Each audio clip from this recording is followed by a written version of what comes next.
Friends, LGR study के YouTube channel में आप सभी का स्वागत है। दोस्तों, आज के इस वीडियो में हम हिस्ट्री के टॉप 25 क्वेश्चन का डिस्कशन करने वाले हैं, जो कि आपके आईटीआई और पारा मेडिकल एंट्रेंस एग्जाम के लिए काफ़ी ही महत्वपूर्ण है और यहाँ से बहुत सारे क्वेश्चन को आपके एग्जाम में पूछे जाने की संभावना है। सो इस वीडियो को अंत तक जरूर देखिएगा और जिस भी क्वेश्चन का आंसर आप लोगों को पहले से पता हो तो उसका आंसर आप लोग साथ साथ जो है कमेंट बॉक्स में लिखते चलिएगा। इससे आपका कॉन्फिडेंस लेवल जो है बढ़ेगा और आपको पता चलेगा कि इस 25 क्वेश्चन में से कितने क्वेश्चन का आंसर आप लोगों को पहले से पता था। और बेहतर से बेहतर तैयारी के लिए अगर आप अभी तक एलजीआर स्टडी ऐप डाउनलोड नहीं किए हैं तो इस वीडियो के डिस्क्रिप्शन बॉक्स में आपको एलजीआर स्टडी ऐप का लिंक मिल जाएगा, तो वहाँ से आप लोग जरूर जो है डाउनलोड कर लीजिए। नहीं तो प्ले स्टोर पर एलजीआर स्टडी ऐप सर्च करेंगे तो वहाँ से भी आप लोग डाउनलोड कर सकते हैं। सभी स्टडी जो मटेरियल है बिल्कुल फ्री में पीडीएफ के फॉर्म में आपको इस ऐप पर जो है मिल जाएगा। तो चलिए शुरू करते हैं। यहाँ पर देख सकते हैं कि हिस्ट्री के मोस्ट इंपोर्टेंट क्वेश्चन का हम लोग डिस्कशन जो है करने वाले हैं।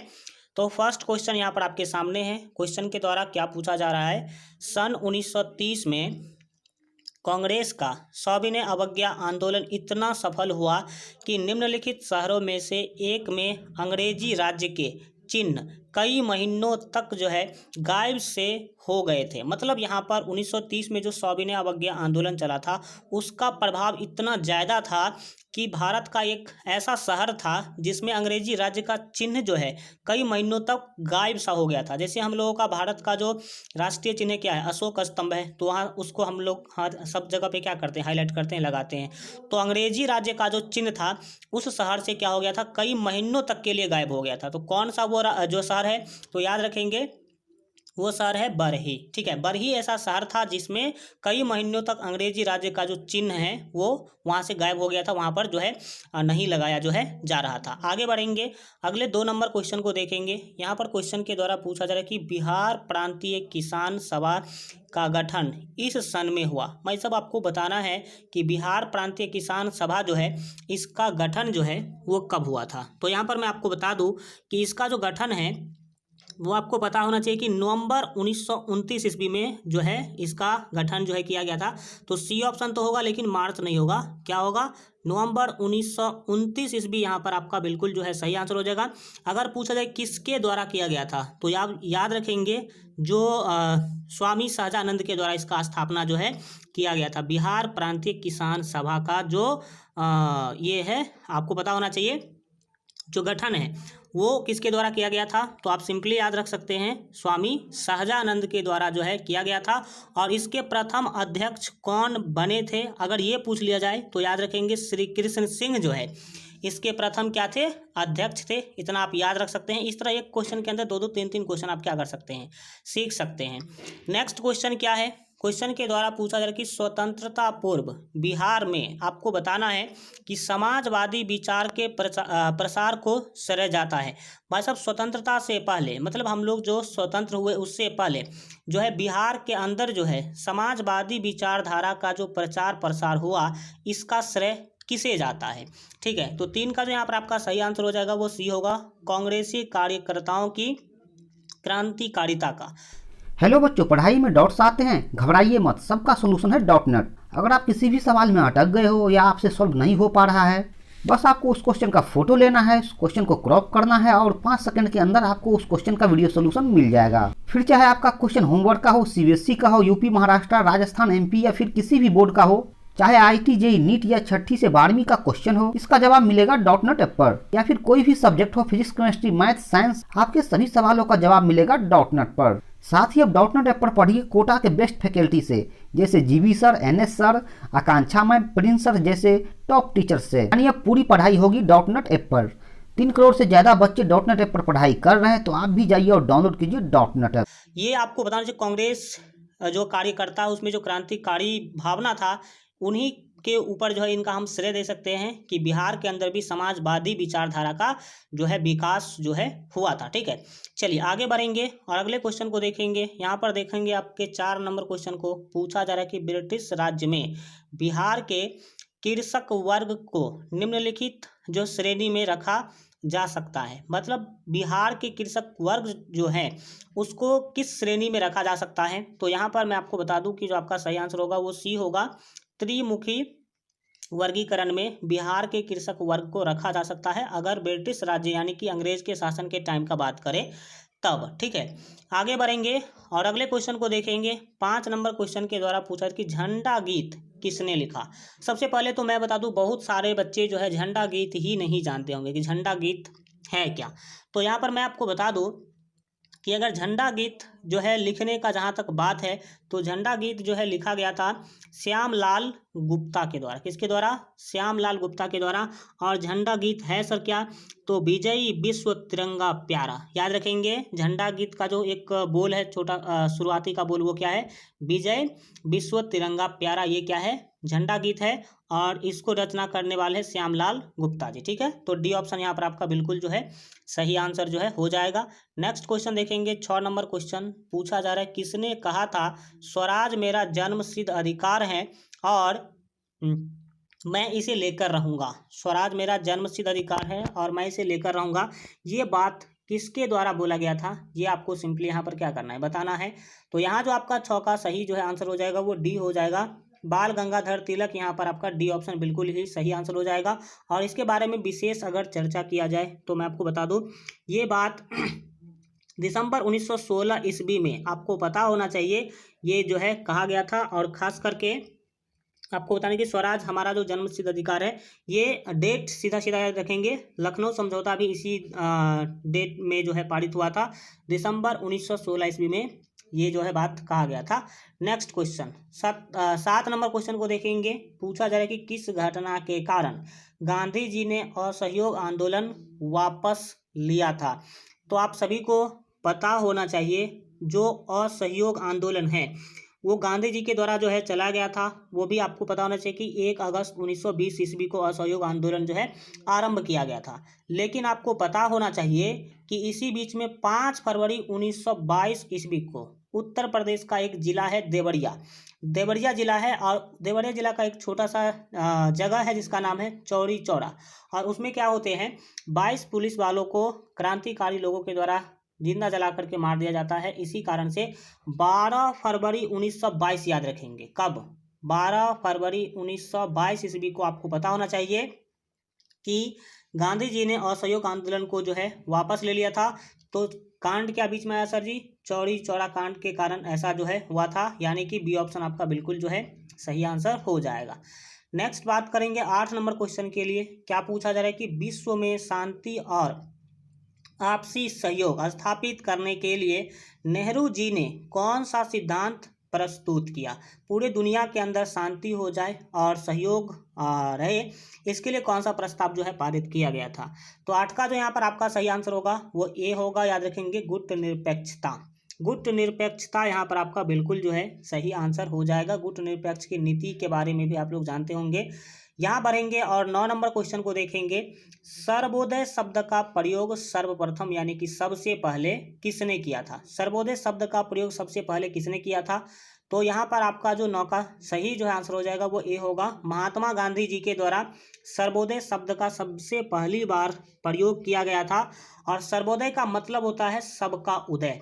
सबका उदय मतलब सभी एक साथ क्या हो सके, आगे बढ़ सके, या सबका उदय आप समझ सकते हैं। ठीक है, चलिए आगे बढ़ेंगे और देखेंगे 10 नंबर क्वेश्चन को। पूछा जा रहा है कि पूना समझौते का उद्देश्य था। भाई साहब, पूना समझौता जो हुआ था इसका उद्देश्य क्या था? तो आपको बता दें कि इसका उद्देश्य था दलित वर्ग को प्रतिनिधित्व देना। ठीक है, दलित वर्ग को प्रतिनिधित्व देना, ये उद्देश्य था किसका?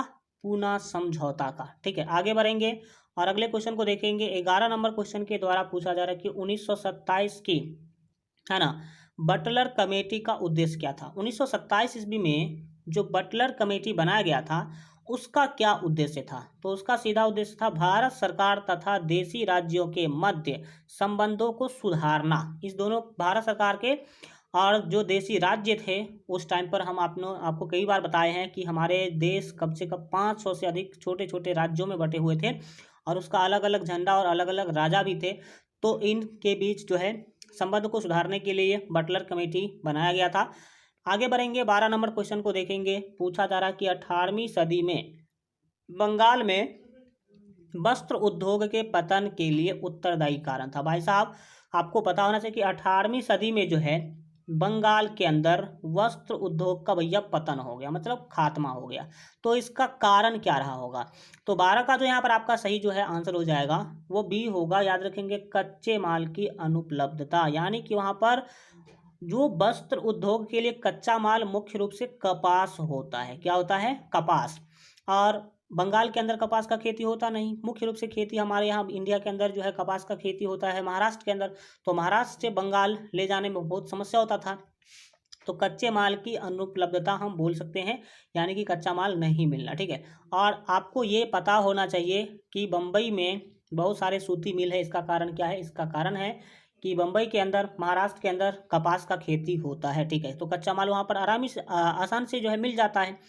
Next question, 13 number question. अंग्रेजों द्वारा भारतीयों को 1947 में सत्ता जो है हस्तांतरित किए जाने के समय कांग्रेस अध्यक्ष कौन था? भाई साहब, जब 1947 में अंग्रेजों ने हम लोगों को सत्ता दिया तो उस टाइम पर कांग्रेस के अध्यक्ष जो है वो कौन थे? ये आपको क्या करना है? बताना है। तो 13 का जो यहाँ पर आपका सही आंसर हो जाएगा वो डी होगा। याद रखेंगे, जेबी कृपालनी। ठीक है, जेबी कृपालनी थी।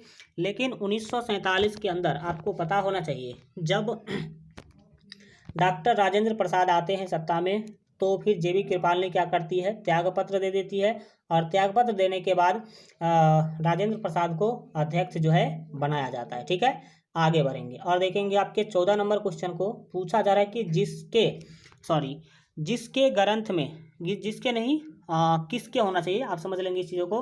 किसके ग्रंथ में चंद्रगुप्त मौर्य का विशिष्ट रूप से वर्णन हुआ है? यहाँ पर ठीक है, जिसके ग्रंथ में चंद्रगुप्त मौर्य का विशिष्ट रूप से वर्णन हुआ है वह है। मतलब किसके ग्रंथ में भाई साहब चंद्रगुप्त मौर्य का वर्णन किया गया है? ठीक है। तो यहाँ पर जो आपका सही आंसर हो जाएगा वो सी हो जाएगा। याद रखेंगे, विशाख दत्त। ठीक है, विशाख दत्त यहाँ पर आपका बिल्कुल जो है सही आंसर हो जाएगा। और विशाख दत्त के अगर बुक का बात किया जाए तो मुद्रा राक्षस, क्या नाम था इनके ग्रंथ का? मुद्रा राक्षस ग्रंथ का नाम था, जिसमें चंद्रगुप्त मौर्य के बारे में सारा जानकारी दिया गया है। ठीक है, चलिए आगे बढ़ेंगे और 15 नंबर क्वेश्चन को देखेंगे। पूछा जा रहा है कि वह स्रोत जिसमें पाटलिपुत्र के प्रशासन का वर्णन उपलब्ध है वह है। पाटलिपुत्र के प्रशासन का वर्णन किसमें उपलब्ध है? ये आपको क्या करना है? बताना है। तो 15 के लिए यहाँ पर जो आपका सही आंसर जो हो जाएगा वो तो बी होगा, अर्थशास्त्र। क्या होगा? अर्थशास्त्र। अर्थशास्त्र क्या है सर जी? ये चाणक्य के द्वारा लिखा गया ग्रंथ है। चाणक्य को हम लोग विष्णुगुप्त के नाम से भी जानते हैं और इसी को कौटिल्य भी कहा जाता है। और अर्थशास्त्र का संबंध राजनीतिक शास्त्र से है। याद रखेंगे, इसमें अर्थशास्त्र का कोई चर्चा नहीं है, राजनीतिक शास्त्र का चर्चा है, राजनीतिक का चर्चा है। ठीक है, ये भी आप याद रख सकते हैं क्योंकि बार बार ये भी क्वेश्चन पूछा गया है। ठीक है, नेक्स्ट 16 नंबर क्वेश्चन के द्वारा पूछा जा रहा है कि तृतीय बौद्ध संगति कहाँ आयोजित हुआ था? तो 16 के लिए जो यहाँ पर आपका सही आंसर होगा वो बी होगा। याद रखेंगे, पाटलिपुत्र में। कहाँ पर? पाटलिपुत्र, जो अभी पटना के नाम से जाना जाता है। ठीक है, तृतीय बौद्ध संगति वहीं पर हुआ था। ठीक है, नेक्स्ट क्वेश्चन देखेंगे आपके 17 नंबर क्वेश्चन को। 17 नंबर क्वेश्चन के द्वारा पूछा जा रहा है कि किस शासक द्वारा सर्वप्रथम पाटलिपुत्र का राजधानी के रूप में चयन किया गया था? तो 17 के लिए जो यहाँ पर आपका सही आंसर होगा वो सी होगा, उदयन के द्वारा। और उदयन ने ही पटना को बसाया भी था, ये भी आप याद रख सकते हैं। ठीक है, अगले क्वेश्चन को देखेंगे और 18 नंबर क्वेश्चन देखिए। अशोक के शिलालेख में प्रयुक्त भाषा है, मतलब अशोक का जो शिलालेख है वो किस भाषा में लिखा गया है? तो याद रखेंगे, अशोक का शिलालेख पाली भाषा में लिखा गया है। तो C is the right answer. Okay, next question 19 number question के द्वारा पूछा जा रहा है कि निम्नलिखित में से किस मौर्य राज्य ने, ठीक है, दक्कन की विजय प्राप्त की? मतलब दक्कन को किसने जीता था, ये आपको बताना है। दक्कन पर विजय प्राप्त करने वाला कौन जो है मौर्य शासक हैं? तो यहाँ पर आपका बी ऑप्शन से होगा, चंद्रगुप्त मौर्य। कौन? चंद्रगुप्त मौर्य। यहाँ पर आप याद रखेंगे, दक्कन को जीतने वाले यही हैं। नेक्स्ट 20 नंबर क्वेश्चन क्या है? बंगाल 1905 ईस्वी में विभाजित हुआ, जिसके विरोध में आपको पता होना चाहिए, विरोध के फलस्वरूप यह दोबारा जो है अविभाजित हुआ। अविभाजित का मतलब है, इसमें अ लगा दीजिएगा, यानी कि ये फिर से विभाजन को खत्म कर दिया गया। कब? तो 1911 ईस्वी में बंगाल विभाजन दोबारा से वापस ले लिया गया था। सीधा सीधा याद रखेंगे। और आपको पता होना चाहिए कि पश्चिम बंगाल, जिसको आप अभी बोलते हैं, बंगाल से ही बिहार और उड़ीसा राज्य का जो है उद्भव हुआ है, ये आप याद रख सकते हैं। ठीक है, नेक्स्ट 21 नंबर क्वेश्चन क्या है सर? निम्नलिखित में से एक ने युद्ध के समय भारत की रक्षा के कानून में प्रावधानों को, जिसे 1915 में पंजाब के गदर के विरुद्ध है ना इस्तेमाल किया गया था, शांति के समय भी जारी रखना चाहता था। कौन था कि इस जो कानून का जो प्रावधान है, जिसे जो है आपको बताना चाहिए गदर मच रहा था, उसको भी जारी रखना चाहता था? तो यहाँ पर आपका सही आंसर सी हो जाएगा, लॉर्ड जो है हार्डिंग। ये लॉर्ड हार्डिंग आपको बताना चाहिए, अंग्रेजी अधिकारी थे। नेक्स्ट 22 नंबर क्वेश्चन के द्वारा पूछा जा रहा है कि अमृतसर के जालियांवाला बाग में भीड़ का दमन हुआ। तो ये तो सभी जानते हैं, 13 अप्रैल 1919 ईस्वी। बी ऑप्शन आपका बिल्कुल जो है सही आंसर हो जाएगा। नेक्स्ट क्वेश्चन देखेंगे आपके जो है 23 नंबर क्वेश्चन के द्वारा पूछा जा रहा है कि लंदन में द्वितीय गोलमेज सम्मेलन की असफलता इनकी जो है छत्र छाया में हुआ। तो यहाँ पर आपका 23 का जो सही जो है आंसर हो जाएगा वो आपको पता होना चाहिए कि सी होगा, डैट मीन्स इरविन गांधी समझौता। यहाँ पर आपका बिल्कुल जो है सही आंसर हो जाएगा। इस क्वेश्चन का आंसर आप लोग जल्दी से कमेंट बॉक्स में लिखिए। और आपको बता दें कि LGR स्टडी ऐप पर आपको बेहतर तैयारी के लिए सभी सब्जेक्ट के मोस्ट इंपोर्टेंट क्वेश्चन, पिछले 10 साल के पूछे गए सारे क्वेश्चन का आंसर PDF के साथ आंसर के साथ PDF और 10 प्रैक्टिस सेट का आपको PDF आंसर के साथ मेरे मोबाइल ऐप पर मिल जाएगा। तो इस मोबाइल ऐप का लिंक वीडियो के डिस्क्रिप्शन बॉक्स में दिया गया है, तो वहाँ से आप लोग डाउनलोड कर लीजिए, जिस पर आपको सारे के सारे तैयारी के लिए सभी सब्जेक्ट का PDF बिल्कुल फ्री में मिल जाएगा। 24 नंबर क्वेश्चन क्या है सर जी? सन 1932 ईस्वी में निम्नलिखित में से एक आदेश पारित करके अखिल भारतीय कांग्रेस समिति को गैर कानूनी करार दे दिया गया था। यह आदेश था, अखिल भारतीय जो कांग्रेस है इसको गैर कानूनी करार देने वाला तो यह आदेश कौन है, ये आपको बताना है। तो 24 का यहाँ पर आपका ए ऑप्शन बिल्कुल ही सही होगा, गैर कानूनी संघ अध्यादेश यहाँ पर आपका बिल्कुल सही आंसर हो जाएगा। देखेंगे 25 नंबर क्वेश्चन को पूछा जा रहा है कि स्वाधीनता आंदोलन के दौरान महात्मा गांधी के करीबी अंग्रेजी मित्र थे। जब आंदोलन चल रहा था स्वाधीनता आंदोलन, उसके समय पर गांधी जी के जो अंग्रेजी मित्र थे वो कौन थे? तो यहाँ पर जो आपका सही आंसर हो जाएगा वो सी होगा, याद रखेंगे, रेवरेंड है ना चार्ली एंड्यूज। ये आपका सी ऑप्शन बिल्कुल जो है सही आंसर जो है हो जाएगा। इस तरह से 25 क्वेश्चन हम लोगों ने कंप्लीट कर लिया। इससे पहले इस तरह का 2 वीडियो ऑलरेडी हम अपलोड कर चुके हैं, तो अगर आप वो नहीं देखे हैं, ये वीडियो सीरीज का तीसरा वीडियो है, 2 वीडियो नहीं देखे हैं तो आप इस चैनल के प्ले लिस्ट में जाकर के देख सकते हैं। और अगर अभी तक सेशन को लाइक नहीं किए तो लाइक कर दीजिए, शेयर जरूर कीजिएगा अपने दोस्तों के साथ। चैनल जो लोग सब्सक्राइब नहीं किए तो जरूर कर लीजिएगा, नीचे लाल रंग का सब्सक्राइब का बटन दिख रहा होगा, उस पर क्लिक करके और आपको जो है बेल आइकन प्रेस करके ऑल पर सेलेक्ट कर लेना है, ताकि आगे आने वाले सभी वीडियो का नोटिफिकेशन आपको सबसे पहले मिल सके। और LGR स्टडी ऐप डाउनलोड नहीं किए हैं तो इस वीडियो के डिस्क्रिप्शन बॉक्स में आपको ऐप का लिंक मिल जाएगा, नहीं तो प्ले स्टोर से भी डाउनलोड कर सकते हैं। इस पर आपको सभी सब्जेक्ट के मोस्ट इंपोर्टेंट क्वेश्चन का PDF और आपको यहाँ पर जो है 10 साल के प्रीवियस ईयर का क्वेश्चन और 10 प्रैक्टिस सेट का जो क्वेश्चन है वो आपको आंसर के साथ मिल जाएगा। तो आप लोग जरूर जो है डाउनलोड कर लीजिएगा। आशा करते हैं कि आज का वीडियो आप लोगों को अच्छा लगा होगा। आज का वीडियो कैसा लगा कमेंट के माध्यम से जरूर बताइए। मिलेंगे अगले वीडियो में, तब तक अपना ख्याल रखिए और LGR स्टडी देखते रहिए।